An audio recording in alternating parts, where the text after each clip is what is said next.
This video shows you how to create, train, and test a visual recognition model in a Watson Studio project.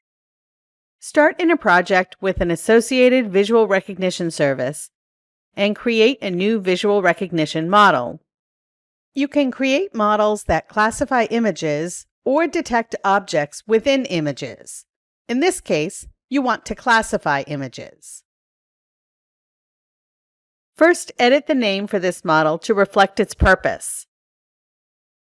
This project already has several zip files uploaded that contain the images to use for training the model.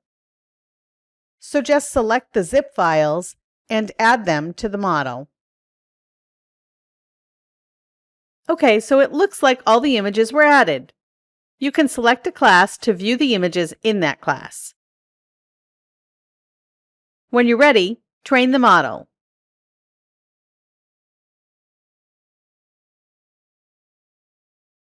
When the training is complete, use the link to view and test the model.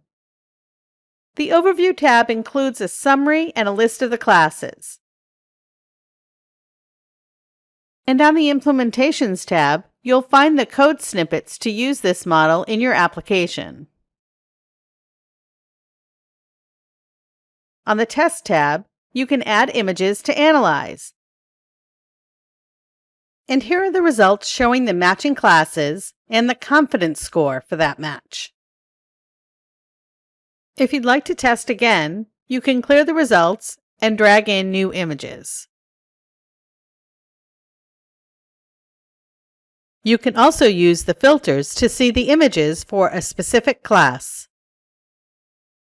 The more images you add to the model, the better the trained model is at classifying images.